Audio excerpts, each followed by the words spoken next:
Hello everyone, welcome back to the last part of the Fire Emblem Radiant Dawn speedrun with Mecha and Kirby. Hi. Hello. Hey, I promoted. Cool. He's actually level 20. Ooh. Gets in a hill. Alright. Alright, so this is a pretty fast menu. We're splitting up the teams for part 4. Each team has 2 maps. And we're pretty much moving one of our OP Bureau flyers for each team. So Har is going to Mikaya's team, Jill's going into Ike's team, and Tanith is going into Tibarton's team. And also just move some other units around that can contribute to your route maps, because lots of route maps. There's Don Vet giving Screamer Speedwing. Best contribution in the whole run. I thought it funny. You give so many stat boosters to like the Lions. I know. That's going to be pretty funny when we get there. Hey, Kinigas, have 3 stat boosters. Ooh, you almost went in without undeploying people. Yeah, that would have been bad. But Shepard does have like a lot of people that just like evaporate if they get attacked, like Mikaya, Sanaki, Soph kind of, I guess. He just kind of sucks. Leanne. Ooh, Masala though. He's pretty good. He's pretty good. Yeah, these route maps are like really fun to route and watch, I guess, in a sense, because it showcases the most variety of units used. Like right here, we're using 3 different units throughout the entire map, but doing them is kind of a chore. Yeah, I mean, a lot of it is waiting, right? Once it's routed out, it's just waiting for the enemies to die. I do enjoy that you usually just use the Heron like once per map, and then they just kind of bugger off from there. Because using them anymore is like a lot of animation time, and then it doesn't really get you anywhere. They don't want to be close to enemies, so you can't really move very far. And you don't want to like bother carrying them with you with whoever your combat flyer is and stuff. So yeah. I think at one point you would like use Raisin and savior him or something. I don't remember exactly when, but I think I've seen it like once or twice in some older runs. We've probably done that. I know we do that in 3.8, but that's only because Raisin's in danger if we don't do that, not because we want him later. We do that a lot more in Path of Radiance, I think. Well, no. Raisin usually cancels just once as well. Yeah, I feel like a Path of Radiance you carry like Ike around with that. Yeah, you just don't really use Raisin more than once per map. I also really appreciate about this map, like, it seems like a very annoying map. It's like the smallest part 4 map, but it's still kind of big. But at least you can put Nasala in that spot there, where he doesn't face any true range. Because that's like the one thing about the Royal Lagoons, is they kill everything, but only if they attack directly. Conveniently enough, or sort of conveniently, there's like a longbow user near Nasala that he can't counter, but Har can't counter that either, so Nasala's just going to go ahead and finish off that longbow user later. Oh, is that the guy that can't go between the other 3 paladins? I think so, yeah. And there's also a random bishop in the middle, I think. I remember the bottom being more annoying, because I do also usually send like 2 flyers to the top, or like 1 flyer at the top, I guess, if I'm doing like a draft race. But at the bottom you got like Skramir, who I think doesn't double without the wing, which I usually don't have for him. And then you don't really have anyone else with like good 1-to-range offense, so... And there's like a couple Bow Knights there or something, I think, that just don't get countered. Yeah, there are some Bow Knights there, which is really annoying, but Har's going to be taking care of them on turn 2. Yeah, I think you can like put him across the river from them, and he can still like they can still reach him, because there's a couple reeds in the river that I think they can walk over. That's exactly what we do here for the 2-turn. So one of the hardest parts about this map coming up in part 2 is, not part 2, turn 2, is paying attention to which general moved, because there's like, you see the group of 3 generals in the upper right corner. We want to kill a very specific one with Har on turn 2. I think the Storm Sword one, but their positions can vary, so you actually have to like pay attention to which one moved where. Yeah, because that guy just the right one. likes to run up to you and just not do anything, right? He just stands there, like, "Hi, I'm Storm Sword General. How are you doing today?" Yep. Like, are we not gonna fight? No, I'm just stand here. That's what I do. I was wrong. It's a Tempest Blade General, but same thing. Yeah. I remember like multiple enemies like that. I also remember when we played this in easy mode for the draft race, I think the boss also didn't move, which I found very annoying. Oh yeah, he does not move on easy mode. It's really annoying. So you'll have to like go up to him actively on easy mode. In normal mode, we don't have to. Yeah, and I think there's also a Purge Bishop for some reason.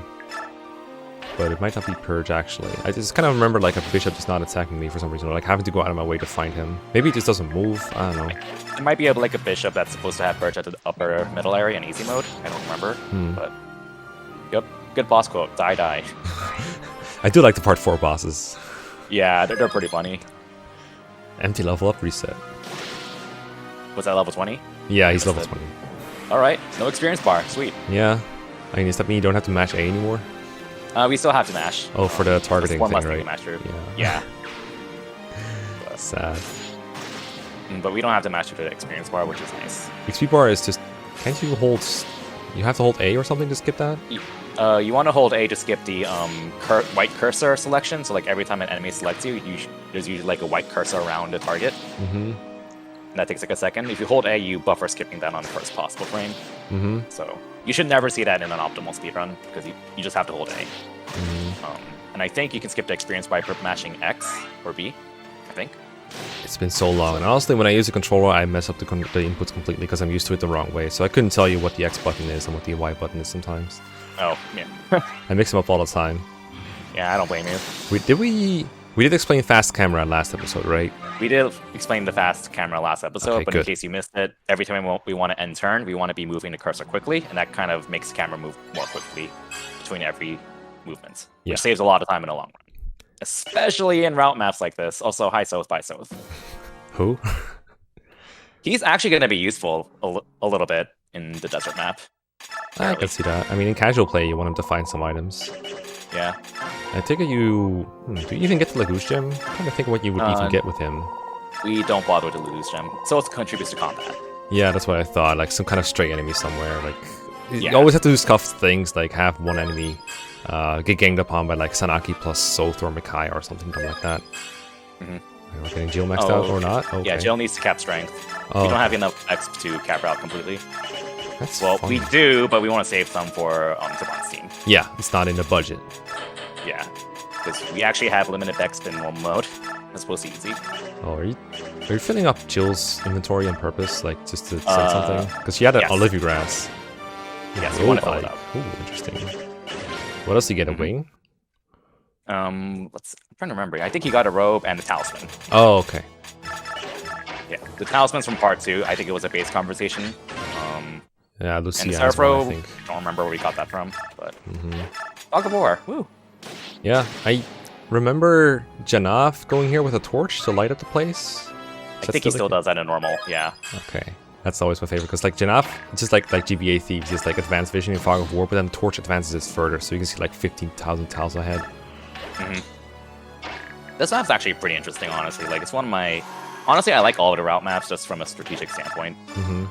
So you can tell we're kind of setting up a Raphael dance here. Yeah, I love the figure setup. And I think you did this in your playthrough too. Just throw an Isla in there, because everything there's one range. And Yeah. just take care of it. Yeah, I think there's like one guy with 1-2 range that's kind of annoying.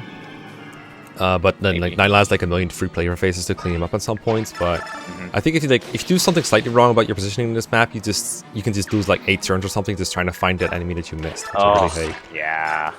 Like a guy in a corner somewhere, and then sometimes you have like an emulator bug where the fog doesn't even update if you move or something dumb like that. Oh, that's a thing? Oof. Yeah, I think I remember like you would attack something with Titania and then canto into the darkness and just not see anything until you like move something else or something dumb like that. Oh, let's go. Makalov breaking a sandbag. Yeah, we want to break the sandbags because otherwise enemies are going to prioritize the sandbags instead of our units. So it's better that we take out the sandbags. Oh, There's the 1-2 range guy. under 1. Yeah, the one. And Janov contributes. Sweet. He's going to be getting a few kills in this map too. Oh, he doesn't have Savior, does he? He got Savior right now. Oh, okay. Huh. Yep.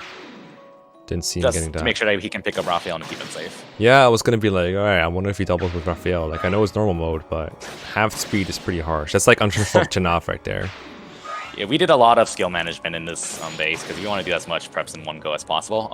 Jill took Pass, which is going to be useful for 4-4. And Janov took Savior for the reasons we just explained. Lots of routing here. Yeah, there's like a lot of enemies around these places that I don't remember from other like playthroughs, either hard or easy. So I think I must have been moved around a lot. Either that or they just like attacked in different positions. Like that Falcon Knight, for example, that attacked Jill, not Titania. I think that guy, for almost every blind playthrough you do, he will always end up like picking off Raphael or something dumb like that, if you're not careful.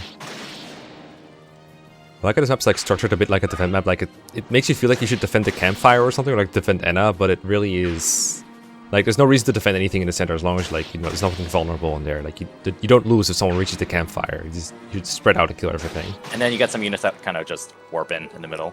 Yeah, that's always fun. We just warp into the bushes near the campfire. Oh Just crap, Enna's in danger. Oh no. Yeah, I think Enna's generally fine. I think she can transform on the map which, I mean, it's never gonna happen in this kind of setting. Yeah. It's kind of dumb. But she's usually fine though, but yeah. Yeah, she's so like 50 Ike is plus gonna be basic speed. getting Ike's gonna be getting a lot of levels, of course, because he's technically under-leveled, but Ragnar, so... He's no Paragon, right? Yeah, I think he has Paragon. He might not. I feel like if you have Paragon, you get more XP per enemy. But yeah, Ike's... We want to keep an eye on his level ups, because he needs to hit 34 speed ideally for the Burger King, and we ideally want 25 luck, so he faces no crit from the Burger King. We want a lot of strength, of course, and his hit rates can be janky at times, so pretty much we want every stat. Just get good level ups, bro. Forehead. Yeah. I think 25 luck, 34 speed are the notable benchmarks been out for, but you can't really do much about those without Vex, so... I think Ike also gets Nihil when he promotes, but not for free. It just like takes up 20 capacity. Did you take that? Did you give that to him or not? He gets it automatically, and he had the capacity to auto-equip it, so... Yeah, okay. That makes you think he doesn't have Paragon. Yeah, so he shouldn't have Paragon. Yeah, you're right. Because if he did, he's getting a lot of... Yeah, you have to take it off, basically. You have to take off Nihil or Paragon, I think, if he gets Nihil from a promotion while having Paragon. I mean, this is normal mode, and Ike is under-leveled, so he's still getting a lot of experience, so without Paragon. Yeah, I think I saw him getting like 25 to 30 XP per enemy, which is still pretty good, but for casual players, I really like Paragon here. Yeah. Nice, your favorite line here? Yeah. I suppose talking it is out of the question. I mean, Ike's been through this like many times, so he just skips through it. He's like, nah, we know how this goes. This part's actually scary because there used to be a general that was right above Titania, and Titania has a chance of not killing that general. If she doesn't, then Ike has to finish off the general, but if Ike can't double attack the boss, that's a turn loss. And you lose a lot of time because of reinforcements. So you kind of have to hope that Titania either kills that general or Ike gets speed. Enough speed to double. Yeah, I remember not doubling that boss. Kind of dumb. She's pretty fast. I think that's like the only real scary thing about this map. You just have to keep an eye out for that general. But I think, of course, since this run lived up to this point, it went pretty smoothly. So yeah, I was gonna say like a turn loss doesn't sound that scary. When I hear scary in the setting of like a race or a speedrun, I think like, oh, I might have to reset the map, which is terrible. But when you have like a world record level run going up at this point, that's like, oof, you don't want to lose that. Yeah, and this is a really good run up to this point. So like, I was pretty happy with this run so far. Key phrase so far. Yo, foreshadowing? Maybe. Alincia. Yeah, so we want to hit either 23 strength, 26 speed, or 25 strength, 25 speed. Those are just benchmarks for her to one round some of the generals and enemies in this map. Wait, so either like she quadruples them or she 2 KOs them? Yeah, basically. 2 KO in generals with the Amini? Damn. 4 KOs, and I think she needs the speed to double Swordmasters, I think? I don't remember. Oh, okay. I guess that can work out. Yeah, I can see how that will work out. Also, you have to take off Mercy off of her. Yeah, I just remember to take that off, and take off Parody off of Lucia, too. Oh, finally Tanith time. Tempest Blade. And Scary time, yeah. Does she just need to get the sword rank to get the Tempest Blade, like, by fighting? Yeah, her sword rank is, like, partially up in, like, A, like, halfway or something like that. So we're actually training up in sword rank right now. So she can use the Tempest Blade in the middle of this chapter. We're smiting non-believers and training sword rank while we're at it. Oh yeah, so Ulki and Tibarn are the new units here. Tibarn, he's pretty OP, but no 2 range, so Tanith's going to be more important. Yeah, this is a really annoying map to route, I think, because your best offense all have like 1 range. And so I really like Tanith going here for that reason. Oh, in the draft race, I had a blast with this map. This map flew by because of Tanith. It's so stupid, because the boss area especially has so many crossbows and ranged enemies where it's like, I mean, to be fair, you wouldn't want to send Tanith into crossbows either unless she has Nullify. Nah, you don't. And Ulki's pretty nice too, because he can one-round a lot of the enemies in the bottom area, and even though he doesn't have 2 range, and he also has his personal skill that gives him plus 20 avoid, and that's really important, because he faces a crossbow and a wind mage. Yeah, the Blizzard guy, right? Yeah, not the Blizzard guy. There's like an Arc Wind dude somewhere at the bottom. But Ulki dies if he gets hit by both, but her hit rate's like less than 20. So it's usually not going to happen. I don't think I've ever had him die.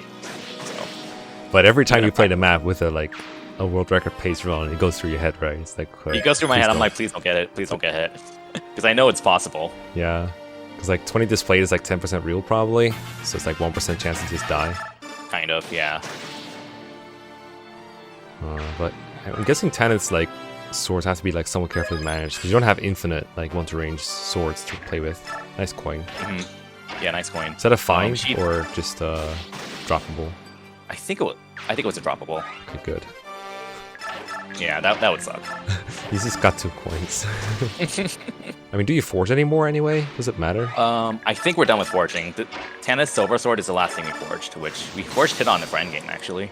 Oh, okay. Was that this battle prepping you? This was this battle prep, yeah. Okay. Probably went by pretty quickly, so. Yeah.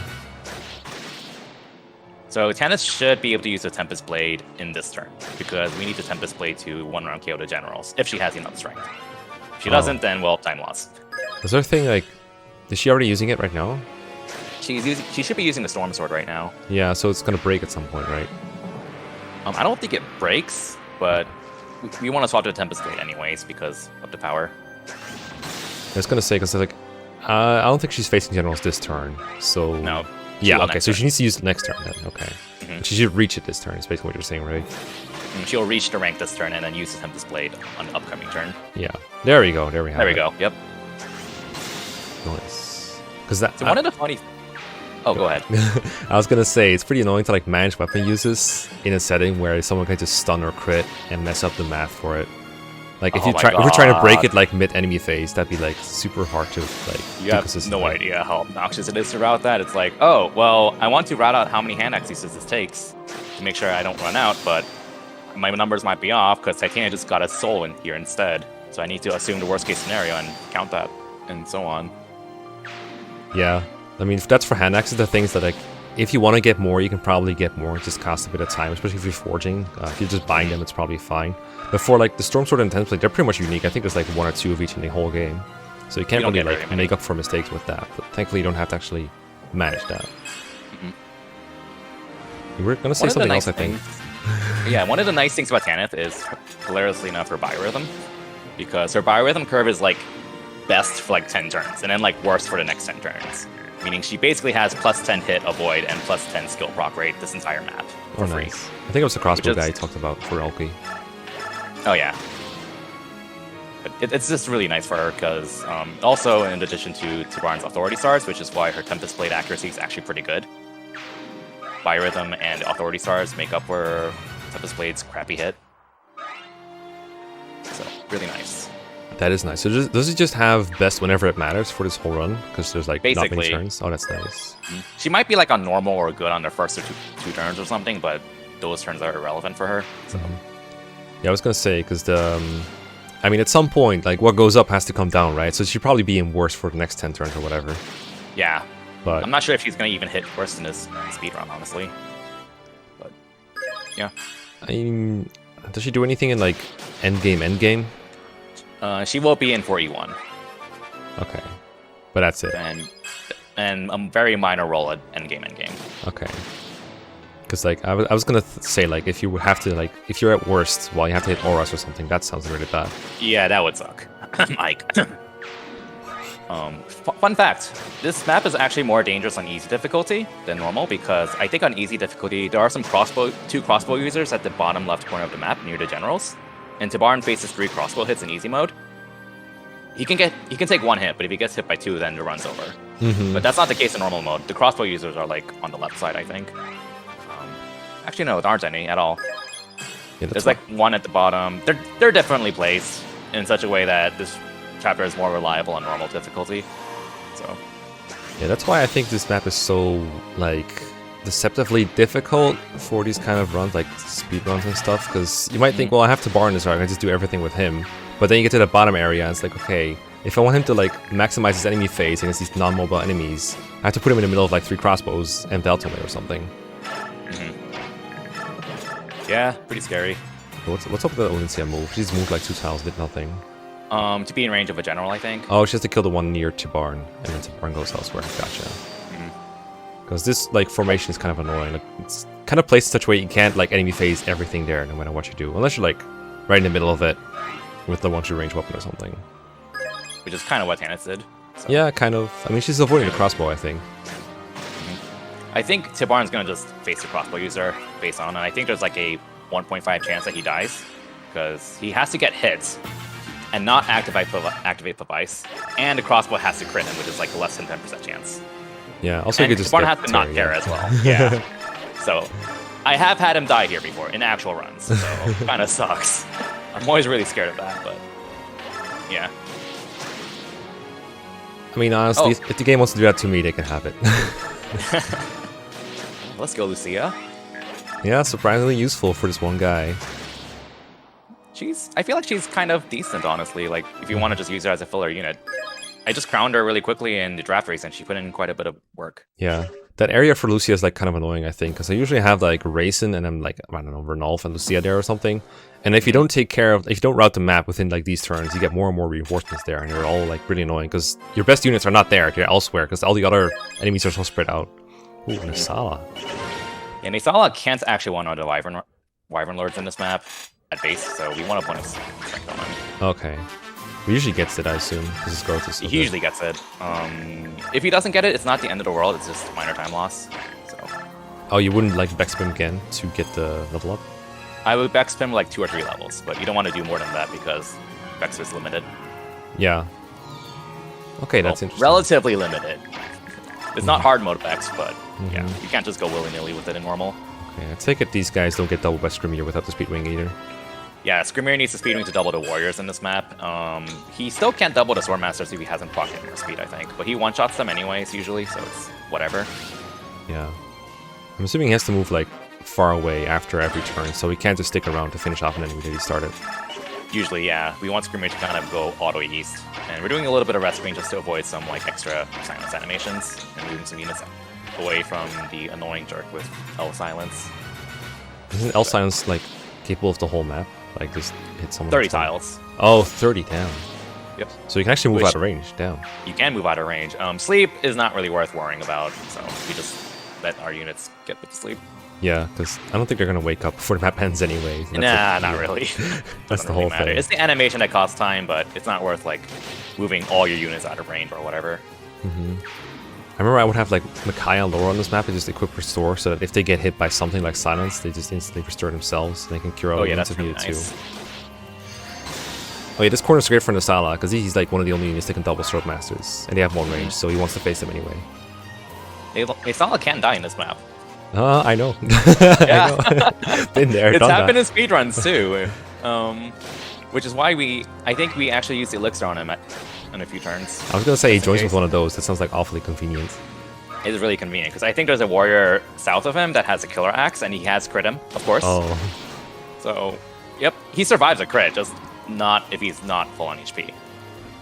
So. Oh, I hate it when like a Wyvern flies up to that group. It's like, oh shit.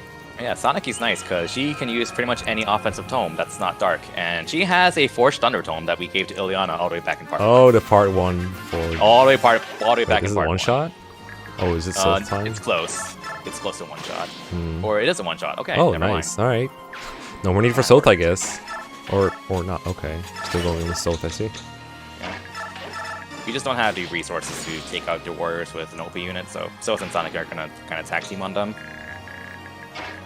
Yeah, because this squad is basically mostly Har and Asada that can do anything, and they're both far away. Yeah.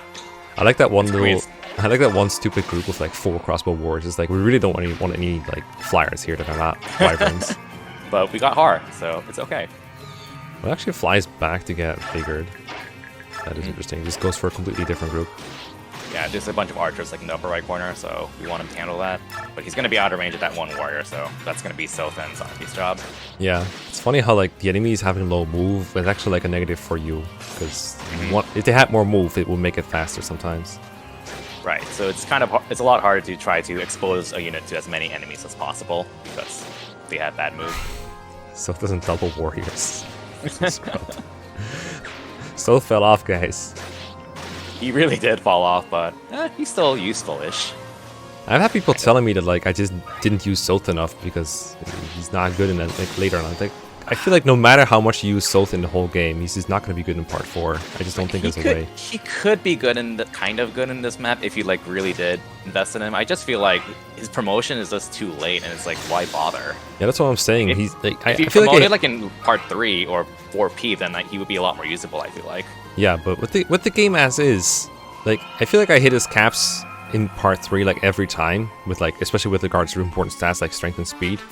But he just then he promotes and he can't possibly be any stronger than he already is. So how is he supposed to get better? Like you have to like train him in this map to make him better in endgame. And then even then, I don't think he can like one-round generals, for example, in endgame. So what's the point? Yeah, he's just not that great. I think there could be a decent case to argue that he's decent in part 4 if you promote it in 4P. I think like the start of 4P, similar to Ike. Oh, yeah. Then you have a decent opportunity to train him in 4P. But nope, it's after 4P. Are you gonna kill the Kane? Yeah. I like that. I think he moves away. I think he teleports like turn 6 or 7 or something. He retreats. He's just like, oh, I've been defeated. I must retreat. Yeah, well, even if you don't defeat him, he still retreats. He's like the perpetual retreater. Retreats. Yeah. So you can kind of see Nisalis barely with two-shotting these wyverns. It's kind of funny that he has trouble with that even in normal.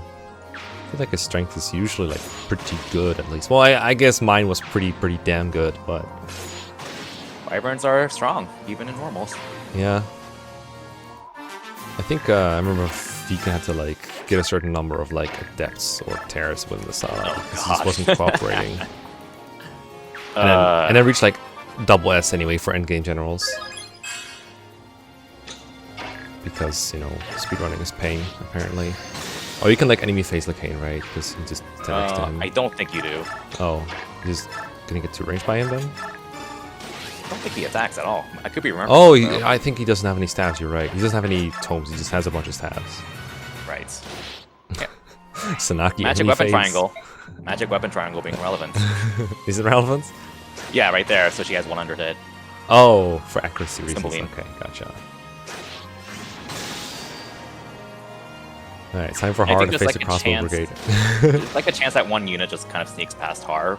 And there's a chance like a Swordmaster can just be chilling in the middle because you can't really waste Har's flare phases on them as much. But conveniently enough, the Burger King kind of spawns near them and kills them for us. So. Oh, that's nice. I do remember like enemies just not having enough move to reach you even if you're like very close to them because they get in each other's way a lot.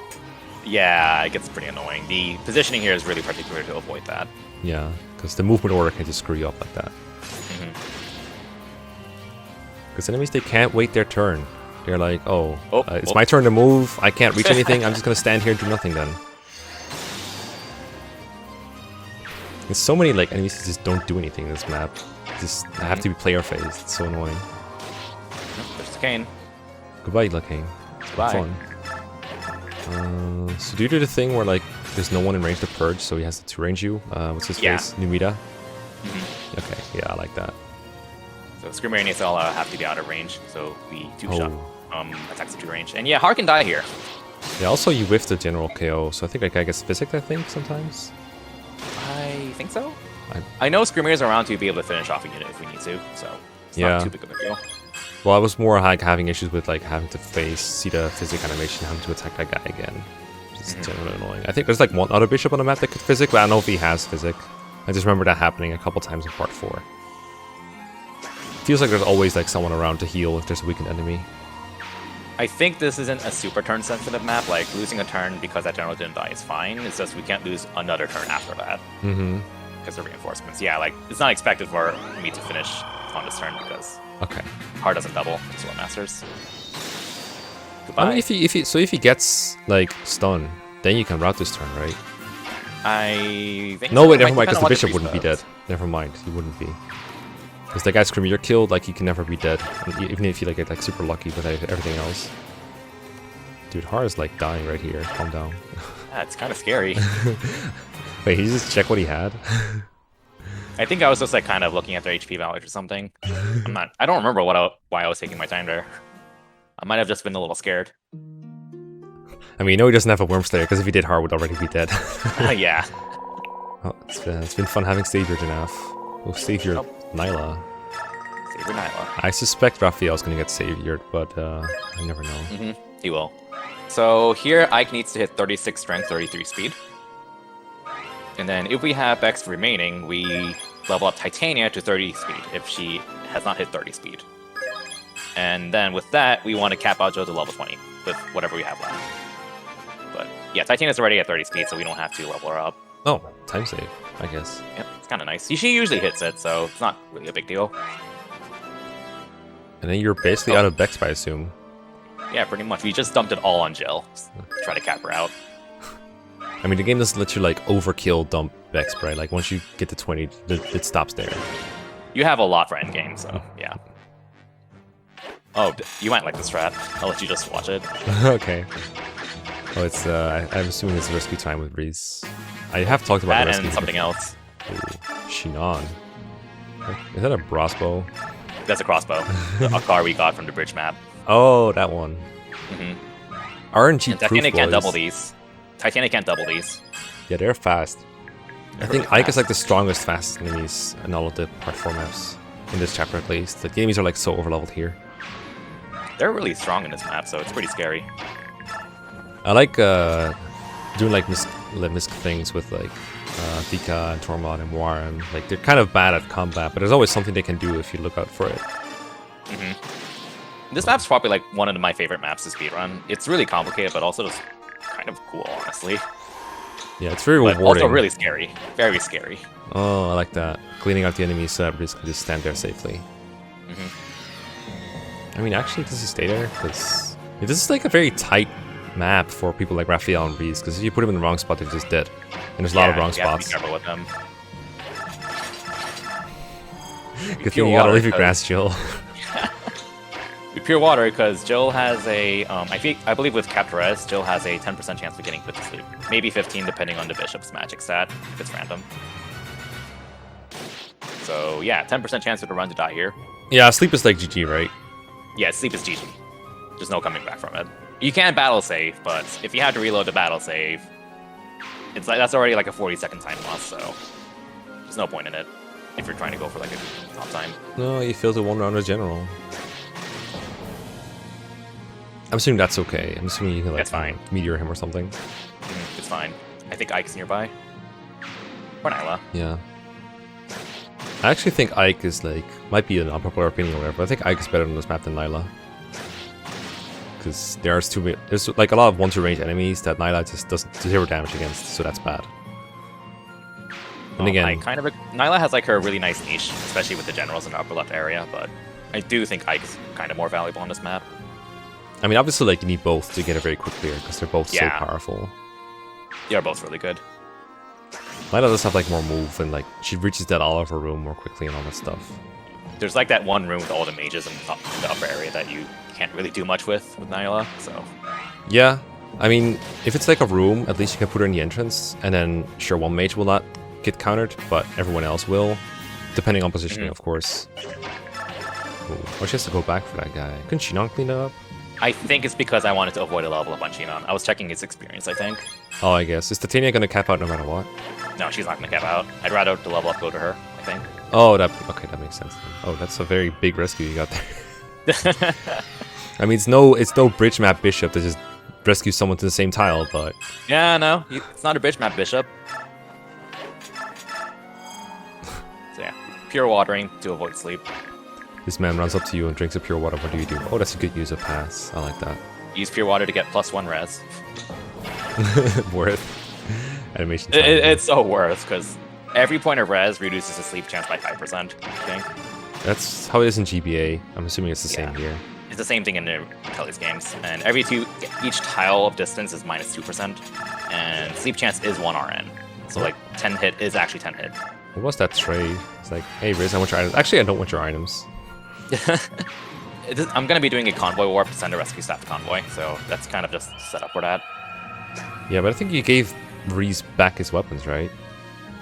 Like, actually, I think I'm doing a trade to get the rescue staff to Janaf, because Janaf's going to kill a unit that gives a droppable chest key. So if Janaf has a full inventory, then he can send the rescue staff to convoy. Oh yeah, for 4-5. For 4-5, yep. But I don't know, I think he traded back some things, so I'm guessing there was like a minor mistake there somewhere. Might have been. Or Janif just doesn't have a full inventory, so I need more stuff on Baika to send over to Janif.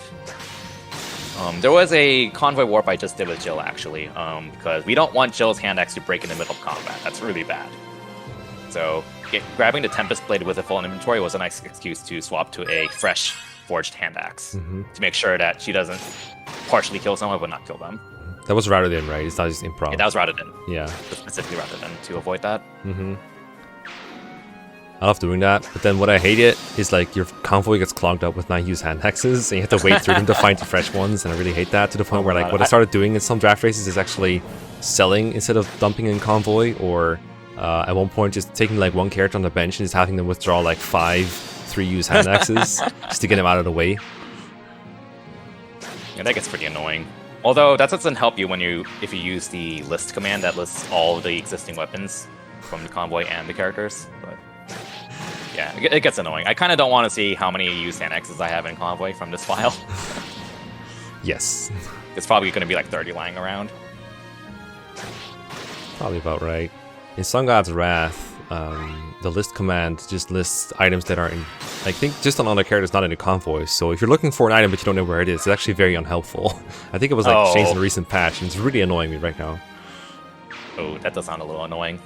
But if it's changing the patch, then that's nice. Yeah, I could just tell someone to change it back. I don't know. I like that you can just run up to the general, break the door behind him, and use enemy face the general. You don't have to worry about him. It's like, good job guarding the door, scrub.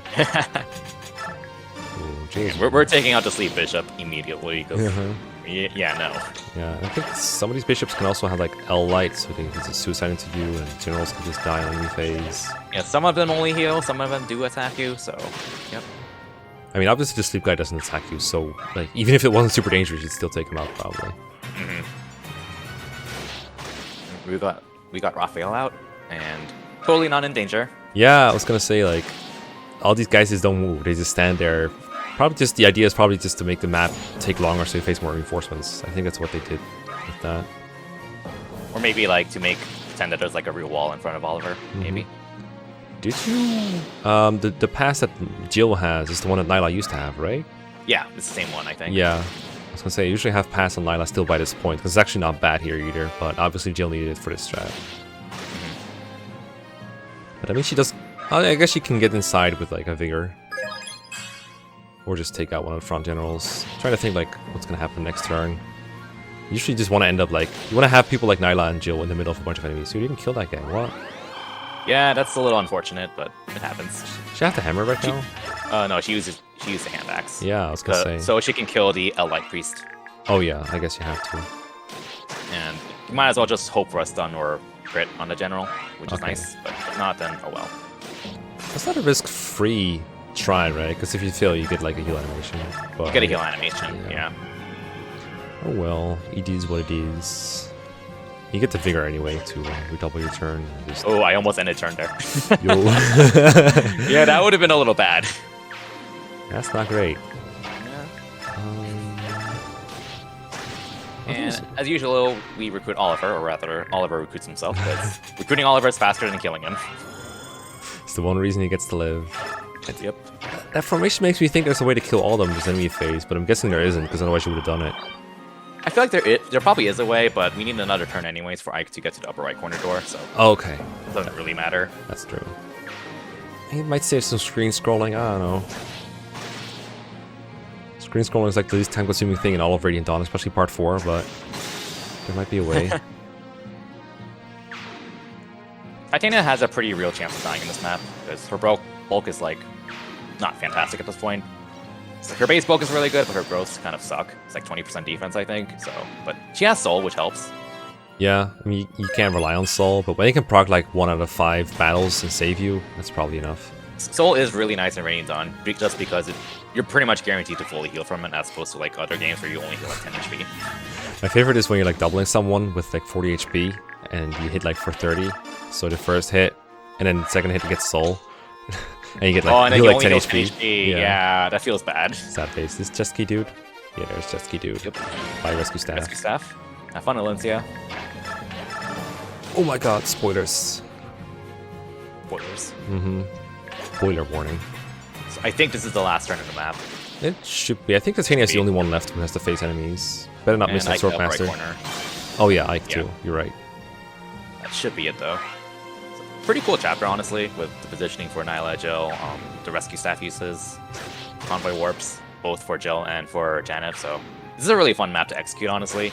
Really difficult, but also really fun. There's just something satisfying about watching a bunch of enemies die to Ike. Like, I don't know. I know. It's very feels good unit. I'm not gonna say Part 4 is excellent map design or anything, but I don't hate it like a lot of other people do. It's just fun. I'm like always mixed on it. It's like I get it. They're kind of a huge slog, but at the same time, they're also kind of a fun excuse to train up your units.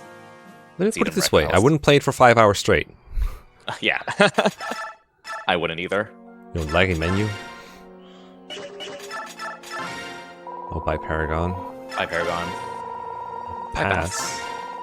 Parity? Oh, that's not for this chapter. Oh, it is. It is for this map. Yeah, because Izuka has Flare, and he kills Tanith if he activates Flare. So giving parity to Tanith is technically a time loss, but I don't want that risk, and it's barely a time loss. I mean, we're almost 3 hours into the run. I wouldn't call it... That's an acceptable time loss to take at this point. Yeah, especially after 4-4, where there's two chances for a 10% sleep to hit. So, yeah. I always find them up like, it's kill boss, but it's pretty difficult to actually get to kill a boss with like a hero that only figures one person. And then like Izuka hiding behind a bunch of Nagus. Not a whole lot of people have 2 range when they're on wings. But here we have it. Banith. It felt really nice to do this in the draft race. It's like, I just heard all of you having so much trouble with this map. I'm like, oh, 1 turn. Yeah. I had to nuke a cat with Bastion's Meteor to get him out of the way, and then I killed him up close with something. But that took me like Bastion, 2 or 3 turns. Bastion's pretty nice for this map, honestly, if you're not like 1-turning it. Yeah, it was like a round 9 pick. It's pretty good. Alright, endgame. Hey, Lots of preps. Don't forget Irvin.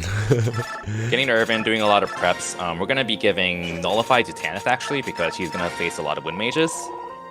Titania is going to have Pass. I think Ike's also going to have Pass. Most of these preps are just for the route map, because the route map coming up is really complicated. Really fun, but also really complicated.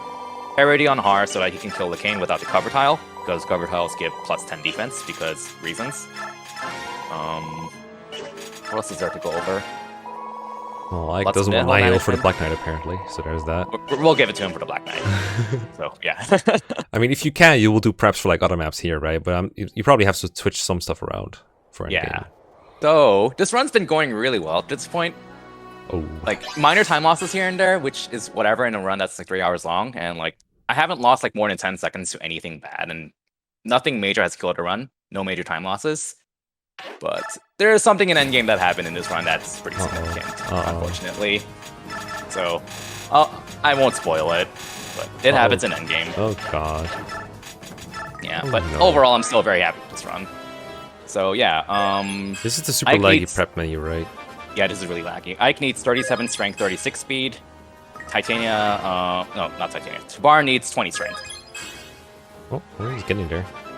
At some point. His base strength is 18. He's taking his time getting there, though. Yeah. Taking his time. Tavarn, hello. He's taking his time. Can I offer you an Asala in these trying times? He's really taking his time. Would you like some strength, Kirby? There you have it. Oh, yeah, that was a 40-second time loss right there. Cool. Yeah, so now that we kind of know how bonus experience works, I think Tabarn's second highest growth is 40%, which is a tie between strength, luck, and defense, I think. His ice is HP, so the game would roll level ups from HP, defense, luck, strength in that order. And he has a pretty decent chance of getting strength. I just got really unlucky there, and that was just very unfortunate. Yeah. So that was like the big time loss in this run. That's almost a minute of time loss, which is very unfortunate. That was a little sad, but gotta keep going. I mean, I'm not saying you could have prevented it, but I do have a 20 strength Nasala that says you could have done better, you know? Nasala would not let you down here. Alright, how about killing some generals? You have a nice positioning for Nasala, nice enemy face is gonna be for him. Yeah, we're kind of keeping a lot of the Lagoos Royals out of range because, again, no 2 range, which is kind of unfortunate. Just hold back these giant-ass murderers. And then bring in Titania with the 1-range hammer instead. This is probably like the coolest route map in the entire speedrun, just because you use like all of the units that you've been training up this entire game, kind of like in a casual playthrough, and they all are useful to some degree in this game. Yeah, it's really rare. It's just really fun. It's really fun. Like every unit deployed here is used for something. Even Micaiah, she gives her perch dome to Sanaki. I mean, imagine going up to Micaiah like, "Hey, you're gonna be useful in endgame." She's like, "Yes, I'm gonna be useful." It's like, yeah, you trade this perch tome to one of our other units. It's like, what else do I do? That's it. That's what you do today. Oh, I do love it when you have like these really small choke points that make you like force two range enemies into attacking just royals at one range. We're prioritizing staff users with Ike and Har. Ike has pass and Har flies, so works out in our favor. And Jill's gonna be taking out the bolting mage here. It's a parody Hetzel, right? But you can if you want to, but it's not needed. Really. Oh, okay. I think it's like barely enough then. I mean, Hetzel's really frail even with the comfort towel, I guess. And the reason we gave Tanith the nullify is because she faces some arc wind mages here, and they like two-shot her, so yeah, I was have to be careful with that. I was gonna say, aren't there a couple of thunder mages near Jill? Yeah, but they go after Tibarn for some reason. Okay. Yeah, I don't know. Your loss, mages. Your loss. Maybe because she has 2 range, even though Tibarn doesn't, but they're just gonna attack Tibarn anyways. I don't know. I feel like they should detect that, but you know, I'll take it. I'll take Maybe it. they like assume that Tibarn can't counterattack, even though the tile is blocked off. I don't really know how the AI works. Also, Har used the pure water, right, to make sure he doesn't. He used the pure water. Yeah. Oh. Very helpful. I remember I had like the beast lagoons go up to that side of the map in easy mode, but it's like it's like 2 fire mages, and then there's 1 more fire mage with like the best fire tome in the game. I keep forgetting what they're called. It's like one Rex Flame or Arc Fire? Oh, not Rex Flame, obviously, but yeah, I think Arc Fire. I think 2 Arc Fire and a Bolganon or something. Oh, they hit him pretty hard. Yeah, that's not good. I think you have to dodge. It's not good. So yeah, Ike is very borderline on one-rounding these generals. I think there's a chance that he fails to kill one of them, actually, the one to his right. As a backup strat, Nyla is going to go finish off the general to Ike's right, if Ike does not kill. But he does use the Ragnell, right, for 1 to range, I guess? He does use a Ragnell, yeah. Because otherwise he just doesn't counter the mages. Or maybe some generals have 1-2. This is also his strongest weapon, so yeah. Well, he does have the hammer. Jill and Titania are carrying the hammers right now. Oh, right, okay. That makes sense. There's a lot to keep track of, so there's a lot of inventory management and skill management. Let's go, Givka. This 3 lower roller gooses wagging their tails. I always laugh at that too. It's like they're sticking up their tail wagging. It's so cute. So yeah, those generals can survive, I think. Wait, no, Tanith has a hammer equipped, so usually they don't. But she can miss, I think. But we have Valencia and Isela nearby to finish off any stragglers. Sanaki can also like purge to finish something off, right? Well, maybe. Because what I'm going to do here soon is on player phase, you'll see me check Ike's combat stats against the general below him, really briefly. So right here. That's me checking if he can 2-shot the general. If he can't, then I have Sanaki perch general. Oh, okay. So she's already taken, basically. Right. So, unfortunately, or fortunately, for my timer, Sanaki is not used. Oh.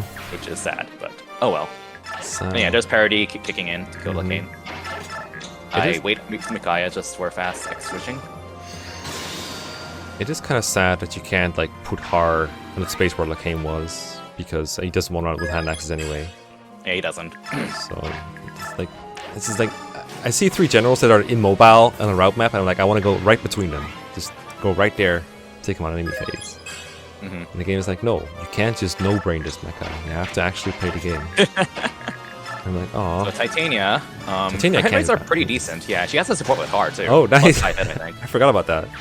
Yeah, so like it's technically time loss, but she needs to kill all these generals with like 90 hit. And normally I wouldn't bother to support, but there's another thing that can go really wrong in this map. You notice I moved Jill in range of those 3 generals with the hammer too.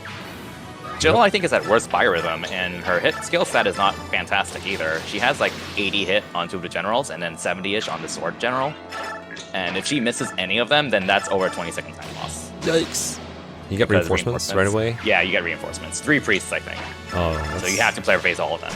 I mean, 3 priests doesn't sound like a lot, but they're enemies you have to kill on player phase, so yikes. It's like not a big deal unless it's a speedrun, then oh no, more player phases. When did you get that support between Jill and Har? And the endgame preps Okay. when you're picking your tower units. They've been together for like all part 3. I know. And it's like, you know what? Actually, you guys can support if you want. I did also get a C support between Ike and Raphael. Oh yeah, for hit. But Raphael's nowhere near Ike right now. No, he's nowhere near him. He's chilling with Tabarn, I think. So hilariously, I think if we just deployed Ike and Raphael on the same maps together, they're going to hit 48 support points by endgame. We need 50 to hit B support. So we need a way to compensate for those 2 missing points, which you'll see how later. Shove? Yeah, it's a shove. I knew it. It works out perfectly, because we need to shove Raphael anyway, so... Oh, for 4-4, I assume. That's yeah, 4-4, it's after runs chapter. So Ike just shoves Raphael, hooray! You got punched. Have a B support. I mean, I've seen friendly punch between bros. I've seen worse C support reasons. Alright, get everyone out of here. I'll use Black Knight. So this is all preps for weapon blessing, so we want to bless the Earthen. Ike's going to grab the hammer, and then we will see very optimal uses of some stat boosters. Let's go. Hey, Koenig's speed growth sucks. So it's like, he has to hit 23 speed, or else he runs dead. He just can't double when he needs to. So it's best to just cap his luck immediately, and even with capped luck, or he's actually 1 away from cap, but even if he caps luck, he can sometimes not get speed. So the run can end if he doesn't get speed in the next map with bonus experience. Imagine your run ending because your Legu's Royal isn't good enough. I know. So yeah, Ike was at worst biorhythm here with like 80-ish hit, and then he went up to neutral in enemy phase here. So he has like 90 hit now. Oh, nice. You actually take him on the enemies on the cover tile. Yeah, I think his AI works differently from normal mode for whatever reason. I cannot comprehend Zelgi's AI, but, we take those. Yeah, I don't understand it either. Okay, so you just, like, go right through this menu, right? You don't have to do anything, yeah. Well, kind of. We're going to be doing some bonus experiencing here. Yeah, I meant, like, the blessing menu, because you already did all the preps for that. Oh, yeah. That is nice. Kane and Gifka both need capped strength and capped speed. So 24 strength, 20 speed. Yeah, 20 Gifka's speed. strength. 20 doubles auras, right? A bit. Yeah, 20 doubles auras. Nice. So yeah, and Koenig has already hit his thresholds by level 39, but it is technically slower to level up to 40, but he's going to hit level 40 anyways. So might as well cap him. So why don't not getting strength? Why don't you just give him like both just level up to 40 all the way, like right away? Because if Koenig gets the thresholds in his first 2 level ups, then he doesn't hit level 40. Okay. So yeah, just for a chance to save a level of animation. Usually it doesn't happen, but yeah. That was a really lucky stun too, because if he doesn't get a stun there, then Ike has to finish him off. Yeah, I was about to say, unless it's like a Brave Axe, I don't see how that kills normally, but thanks, Har. We got lucky. So yeah, and like all the strength benchmarks we're looking for on our Lions and Tabarn, you'll see why they matter so much. I'm really happy you vigored this enemy Red Dragon with Raphael. 10 damage. Okay, Nihil, because you don't want Tabarn to get ired or he dies. Gifka doesn't have Nihil, by the way, for parity. He doesn't give a shit. If he wants to ire me, go right ahead. See? Easy. I knew it. I knew it would happen too. Always does that shit. Gifka Heart Body. Plus 10 defense cover tile, OP. Oh yeah, he's one of those. That's right. I usually don't use those because like Gareth is right there. Yeah. He just suicides if you stay there. But one turn clears. Let's do that kind of stuff. One turn clear. Goodbye against yeah. Kane would have died to an Ire, but parity, so whatever. That chapter is so hard casually. It is. Yeah, it's really hard. Deck is so bulky. It's really scary. Honestly, the real final boss. Ooh, the Gareth shove. Curse shove. Kurth. There's no one else of it. I mean, I guess it's Tabarn. Not anyone can shove him, I guess. I was like, so no one can shove who's like not needing a transform animation, but I guess not. So we have to kill Sephiron on this map, and you're supposed to kill all 4 auras around him. I mean, shove. But you can also just shove them. Yeah, you can just shove them instead. So, which we'll do, because it's easier or faster. Yeah, you do kind of need to shove him in a way that yay, bro support. You do kind of have to shove him in a way where you can still shove or kill all of them. They can kind of get in each other's way if you shove them the wrong way. I figured I learned that the hard way at some point. Yeah, you need to make sure there aren't any next to him. Because like right now, for example, you cannot shove the one in the back because there's 2 of them right next to him. Like, there's no way to shove him away, so you have to kill him. Yep, gas pass. That Good. works out. The key was pass all along. He just parried to not get Corona. Yeah. I think he tanks a Corona, so Oh, probably. I guess I just made it a habit to use parity for whatever reason. I think Corona, doesn't it also reduce your accuracy? Maybe? Maybe not. I don't know. It saves animation time, I guess, if it happens. Yeah, maybe. I mean, Woo! Bro support plus 18 hit is Nice. pretty huge. isn't parity nice for this map as well, though? Like, Yeah, parity's good for this map. yeah, so you don't lose time by assigning parries, basically my point. Also, dig into that, I guess. Yes. All the auras are on either a cover tile or a ward tile, so yep. And we're gonna be seeing a lot of blood tide and then a lot of white tide. Surprise, surprise. Yeah, using those is like the hardest part, I think. Like almost every unit here contributes. Again, it's pretty cool. Having these all these units with Kanto is really helpful with that though, because they can It's use the really tide nice. and get out of the way. Aesala can miss that. It really sucks if he does, because then you have to, I think, compensate with trying to use Gareth to hit, I think. Or I might be thinking of one of the right auras. There is a backup strat where you could try to attack something with Gareth. I'm surprised It you hits hit pretty hard. I'm surprised you hit a corner tile with someone without parity, honestly.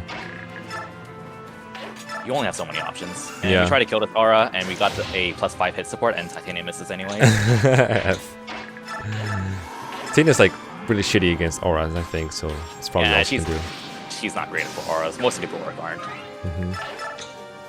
Tanith isn't either, but this is why we have the Forged Silver Sword with the extra hit. Make sure we can hit this. I think this Which is chapter's still an 84. I think this chapter's the most rewarding for positioning of almost any Fire Emblem game outside of I don't know, maybe Conquest Dual Strikes or something. Both the Vigor that you do on turn 1 and the Lagoon's positioning and the Dragon positioning especially is just so difficult. Oh yeah, Conquest dual striking feels really good. Kinda wish they brought that back. Linked attacks is kinda like that in 3 houses, just a lot less impactful. But yeah. It's a far cry. But this looks Way sketch as hell. You have 3 different auras with lost HP. That's so sketch, but it's gonna work out, I know. But It'll work out it barely. looks so bad. Because if you don't kill an aura, they just heal. It's wasted a bunch of time doing nothing. We got 2 lions. We got 2 lions. Yeah, that's true. We do have 2 lines. I usually don't. Oh yeah, you used to only give Kane. Yeah, I only use Kane. And in my draft race, I had Meter. I think 9 levels was my only royal actually. Yo, didn't one turn? Bad player. Oh. Sanaki. Sanaki. No, Sanaki. No! First death in a run. No, you can't just kill units. That's not allowed. It's not a Fire Emblem speedrun without a unit death. Yeah, you're right. No! Or second one. No! But that's a useful unit. You can't kill those. Yeah, this is just kind of where I just sit back and calm down. Because you can kind of tell, with some of the hesitation on my menu, that I'm, really nervous, kind of. Because this is a really good run, besides to Barn losing me 40 seconds. So I just need to not make a mistake. Yo, Sapphires of 1. Who needs a game over? Oh, the AoE is so long. I like how you put no one next to Anna so they don't heal. Yeah, oh yeah, that's intentional. Oh man, he 1-rounds these, right? Oh yeah, let's go, Kamigas. Blood Tide OP. Blood Tide OP. Yeah, because when you parry, you can't use Blood Tide. But when you don't have to parry, you can just 1-round these with no repercussions.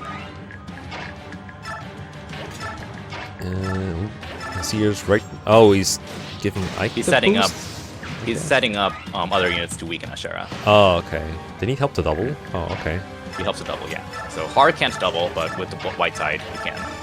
Oh, couldn't Jill Hard double? strength is higher. Hard strength is higher. Oh, okay. So we want to reduce Ashera to the point where Ike only needs 1 hit to kill her. Because Ike's hit rate is 80-ish. Imagine if you could proc Savage. Then she just recovers all my health. Yeah, and right here was a huge sigh of relief, because if you see this animation, you know you've done it. But you can still lose time, because if Ike misses the first hit, you watched a really long judge animation. So it's like, yes, I finished the run, but oh no, will he hit? Will he hit? So it literally goes take all the power I have and then he misses. Yeah. Oh, nice. Yeah. There we go. That's the final time. Ooh, fun speedrun. So quick shout outs to first of all Vegan. He actually is the one who got me into speedrunning Fire Emblem in the first place. And a lot of the strats we see in Radiant Dawn, especially, were like based off of his work. There's a lot of other runners that contributed, primarily off the top of my head, me and Gwimpitch as well. But yeah, normal mode was really fun to run. Like I enjoyed running normal mode a lot more than easy mode.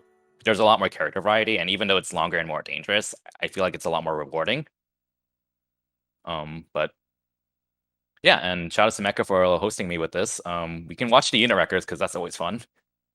Yeah, I do. This was a very interesting to run to watch. I will say, like, it might have seemed like this was not a very this commentary was not aimed at like people who don't know Radiant Dawn at all. It was more aimed at people who've seen Radiant Dawn and maybe watched like an HDQ run or something. I think that's like if you've done that, you probably get the most out of this because we kind of skipped over, like, we didn't introduce, it's like, hey, this is Edward, he's a unit. Oh god, this this is what he way does. too much to go over. Yeah, there's no time for doing that. So I really enjoyed making a more advanced commentary, if anything. I think I like that because I watched HDQ for Fire Emblem every year it comes up, and after you've seen them all, it kind of loses a bit of appeal because you don't, like, I don't need to be reintroduced for Titania for the 10th time.